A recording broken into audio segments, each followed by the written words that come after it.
Welcome to a Pulp event podcast, brought to you by the Pulp Net, your link to the online world of the pulp magazines, since 1996, online at thepulp.net. This Pulp event podcast features a tribute to the late author and pulp collector Frank M. Robinson. Participating are Ed Hulse, editor of Blood and Thunder magazine, pulp collector and dealer Doug Ellis, and John Gunnison of Adventure House. The talk was recorded on August 7th, 2014, at PulpFest 2014 in Columbus, Ohio. Mike Chomko introduces the panel. Welcome everyone to PulpFest evening programming for our first night here. We're going to start off with a tribute to the gentleman there, Frank M. Robinson, who passed away in early June. He was a very talented writer, and he was a devoted pulp fan who a lot of us knew him through PulpCon and later Windy City. He had one of the finest pulp collections in the world. And I'm going to turn it over to Ed and Doug, and John Gunnison will be down here shortly. Thanks a lot. Thanks for coming and for your support. Thank you.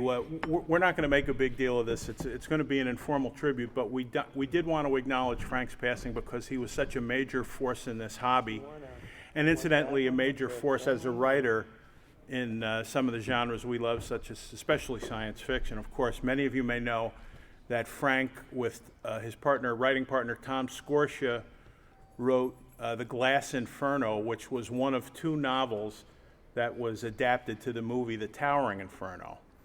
And Frank was fond of telling visitors to his lovely San Francisco home that he bought that house, on top of a hill, by the way, with the money that he got from Hollywood for the screen rights to that book. So he was very proud of that. Doug and John and some of the other guys who've been going to PulpCons before I have knew Frank better than I did, but I just wanted to say he was an inspiration to me as someone who writes for a living myself. I was always fascinated by him and his work long before I knew him. I first encountered him when I read one of his earlier stories, The Power, which, by the way, was also made into a movie with George Hamilton. I read that story, and that story fascinated me as a kid.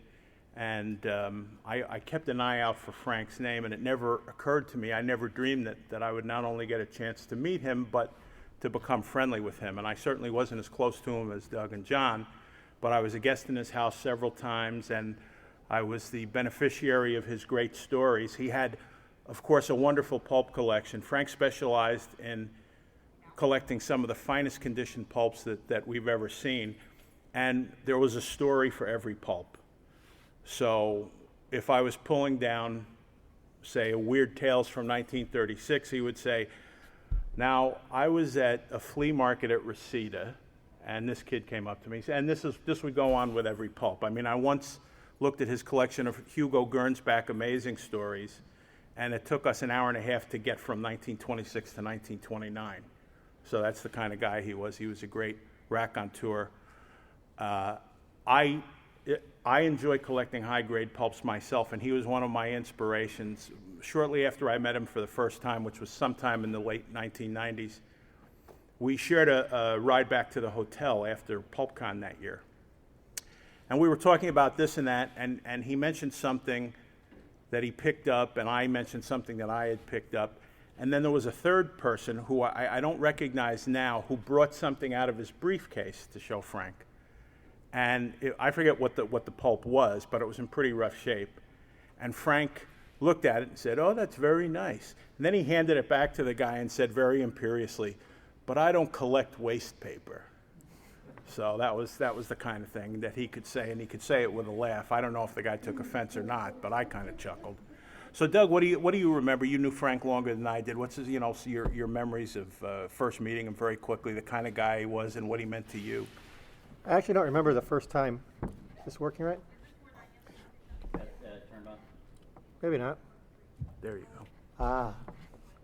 I actually don't remember the first time that I met Frank, but it would have obviously been at PulpCon, and like Ed, I visited him at his house several times. Ed, I don't think you were one of the collectors. There was one collector who visited at a house. Frank told me after the fact that when this collector, who will remain nameless, visited him, he went through all the Frank's pulps, wall of pulps. John knows who I'm talking about. When this collector left, Frank found in the back of Post-its. this guy's business card. He had slipped into all the different issues of things that he wanted to buy from Frank. And Frank was our guest at Windy City many years. He would come up early and stay with us, and he always insisted that my wife buy poppycock as a snack in preparation for his arrival.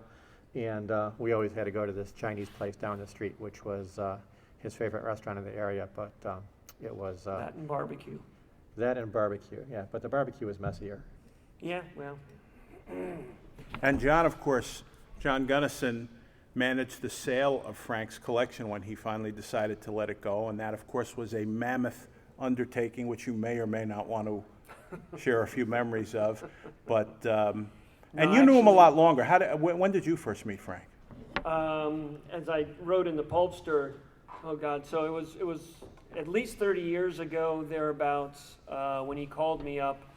I had a combination video store and bookstore, and he announced himself, "Hi, I'm Frank Robinson." No, I'm not the baseball player. I could tell that right away, only because I'd met Frank Robinson, the baseball player, and Frank Robinson, obviously, who we all know, didn't sound anything like Frank Robinson, the African-American baseball player. But no, the anecdote that I can, besides the collection, was when he was trying to get this book, Pulp Culture, published. And his idea was that back then, the ideal way of producing a book would be to do what they call drum scans, which would meant him taking the cover off of these magazines to attach it to a drum scanner to get a high-res scan. And I said, well, obviously that won't work, Frank. And he says, well, then I'm thinking of doing color Xeroxes. And I said, yeah, a drum scan of a lousy color Xerox is still a lousy color Xerox. So that won't work either. And so he said, well, what do you suggest, Gunnison? So I said, well, we can either photograph them or I can scan them. And I went out and bought a $1,500 HP scanner to do the job. And so he kept on sending me boxes of pulps to scan. And one time, he'd always send them next day, FedEx next day, because he didn't want them sitting in some warehouse somewhere. A box didn't arrive, and I always called him as soon as the FedEx arrived. And he to say that he was crestfallen, thinking that this entire box of pulp magazines had disappeared. I said, Frank, I'm sure it's something a lot less sinister. I'm sure it was just a circumstance in which you shipped it as next day, but they sent it as regular ground. And sure enough, 7 days later, it shows up, and I think Frank didn't breathe between the day that I said no, it didn't show up, until finally I called him and said that they did. Because he had actually borrowed in this box a number of magazines, including a news story with the return of Tarzan from Daryl Richardson. And it was the only copy I had ever seen. Anyway, Frank was a good friend to all of us. Really appreciate what he did for everybody. It was amazing, though, he was very compartmentalized in his life. It took him a long time to finally come around to say that, he was gay, and it was finally towards the end when he was cast as himself to be in the movie Milk, and he was calling me practically every day as he got off the set, talking about how much fun it really was. But it came down to the one thing that he said he hated about the whole affair was that he was having fun at the expense of Harvey Milk. Yeah, I mean, Frank had an incredible career. I mean, and it's odd that for at least some people think it's odd. I don't think it's odd, because a good writer can write anything. But let's say there's a certain irony in the fact that as a gay man, Frank wrote for many years for girly magazines, and for many, many years he wrote the Playboy Advisor, which, among other things, dispensed sex tips for heterosexual couples. But he also worked for Dude or Rogue. And like I say, any good professional writer, and this goes right back to the pulps that we all love to collect, guys who write for a living learn how to write whatever is required, and Frank was one of those guys who could do it all. I mean, we remember him primarily for his fiction, but he did a lot of nonfiction work, both as a writer as an editor. We'll each share one last memory. Mine is that what always impressed me about Frank is that as a collector, for all the years that he had in the hobby, and he was seriously collecting back in the 40s, you know, when a lot of these things were being sold 2 for a nickel and used bookshops and whatnot, he was seriously collecting. I think he had already compiled a complete set of Weird Tales in the early 50s, if I'm not mistaken. He was close. Yeah, but I always kind of admired the sheer joy that he got out of our hobby, and that at a pulp con where there would be a couple hundred people in the room milling around, you could find Frank sitting on the floor, cross-legged, half under a table, plowing through boxes for that elusive upgrade for the one, startling stories that he needed to finish his set. And I always admired that about him, that even as he got older, he always retained a kind of youth, well, what we like to call sense of wonder, I think it's fair to say. And as I admired him both as a writer, as a human being, and as a collector. Yeah, I would second what Ed said on all of that. Of course, with Frank's passing, he really was one of the last remaining pulp authors that we still have with us. I really am hard-pressed to name really anybody else who is still alive who actually did write for the pulps. And Frank's career in the pulp still began earlier than that. Bob Madel. That's true, Bob Madel. Before he became a writer, Frank was an office boy for Ziff Davis. And I always remember the one story, he told it numerous times, but I found it amusing. When he was an office boy for Ziff Davis, he had access to the bound issues of Amazing, going way back to the Gernsback days. And he slowly, one at a time, smuggled them out of the Ziff Davis building under his coat. And one day he happened to have one of these under his coat, and it's a little bulky, and Frank was not a heavy guy. And he gets on the elevator, and it was Mr. Ziff, right? Or was it Mr. Davis? I can't remember which one of the two, Mr. Ziff or Mr. Davis, got on the elevator with him. And Frank was convinced that his cover was blown, and this guy was giving him the fisheye the whole ride down the elevator, but Frank managed to escape with the volume. I'm not sure if that put an end to his liberating those volumes or not, but I suspect he was a little more cautious at the end. One thing I do want to mention is that Frank was our guest of honor at Windy City in 2003, and at that convention he was interviewed by John Locke and went through his entire career. We found the tape of that, and I'm having it converted to digital format, so sometime in probably the next 2 or 3 weeks we'll have a link available somewhere. It'll be available online and people can see. It's about an hour long, and hear Frank in his own words talking about his pulp career and what led up to his collecting career.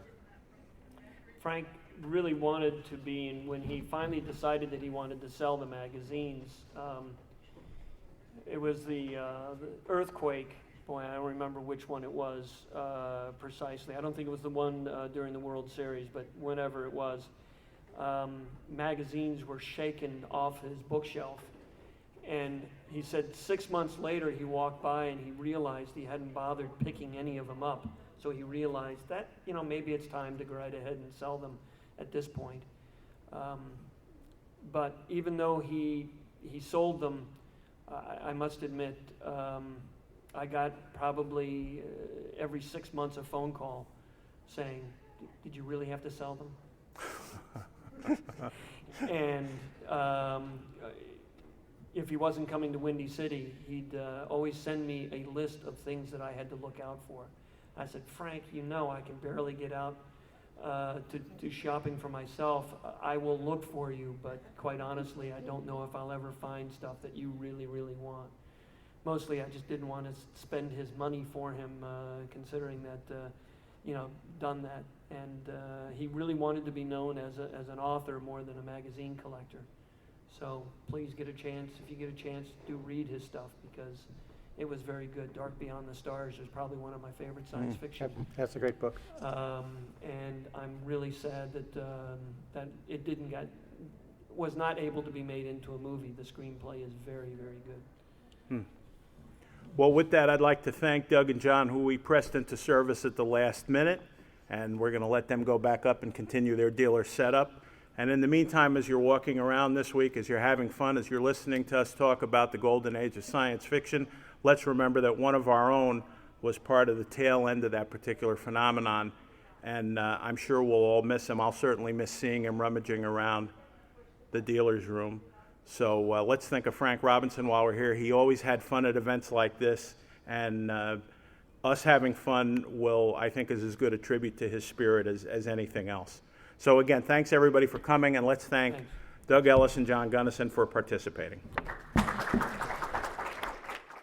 You've been listening to a Pulp Event podcast, brought to you by the Pulp Net. When your next adventure was just a dime away, please visit us online at thepulp.net.